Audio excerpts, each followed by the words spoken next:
Maybe at the beginning I had a bit of cognitive dissonance that I just kind of didn't want to believe it. It's like, okay, I've got cancer, but in my mind I was like, oh, it's early. It's curable. It's not going to be a problem for me. I mean, I've always had good health.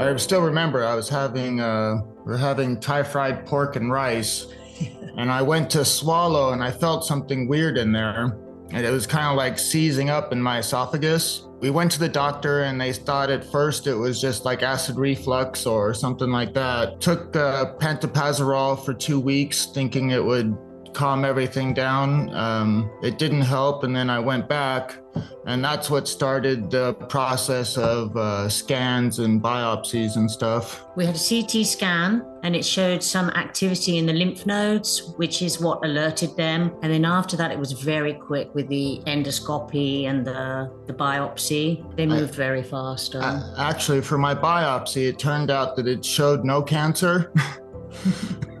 But the cancer was actually in my esophagus, right above the juncture, right above the junction. So I was very relieved at first that my biopsy was clear, but then they found out that during the endoscopy, they visually saw the tumor. They started us on flock chemo, and this was with curative intent in the beginning. We're gonna come open my chest thing. Yeah. And then we'll start the chemo. So Ethan did the flot, and he handled that really well, didn't you? Yeah, I've been quite lucky with how I've handled the side effects of chemotherapy. If you could ever be lucky in these things. Yeah. And then we had the surgery. That went quite well too. Ethan recovered fairly rapidly, and I think a lot of that was down to his previous good health. And then it went downhill from there. And we got out of the hospital and we were thinking we'd had it sorted, like, okay, I've done the chemo, we've had the surgery, now we're just gonna go back to our kick-ass life. Yeah.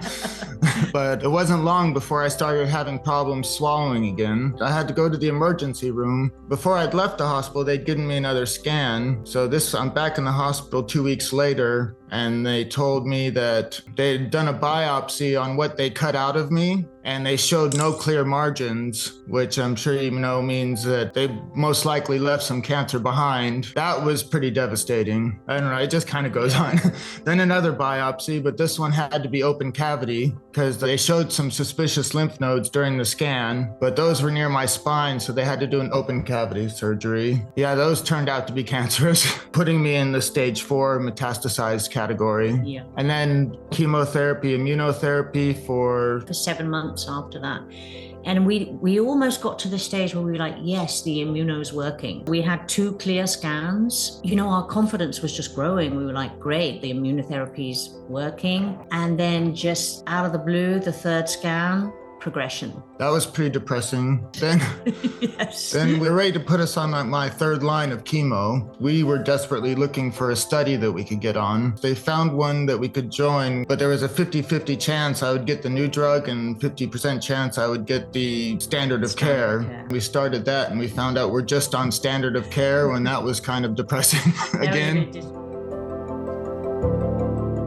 One of the reasons we decided to continue with our YouTube channel and follow Ethan's journey, in the beginning, we were so overwhelmed and so naive. We had no idea what it was, how it got there, how it gets treated, and it was really, really overwhelming. And it took us a long time, a lot of research, a lot of pain and anxiety to kind of figure it out. We're very happy that we're able to educate and touch some people. We get some really lovely messages from people sharing their experiences, and that's also very heartening. Like, thank you so much for putting this out there and letting us know how this journey is. That's been really good, and it's been kind of cathartic as well for us to look back at what we've been through. The YouTube channel gives us something to work on, gives us something to look forward to from week to week, and something to be proud of. It's nice to know that I'm having somewhat of a legacy, and I'm so grateful that Terri's helped me put together a bit of a story of my life that will last after me.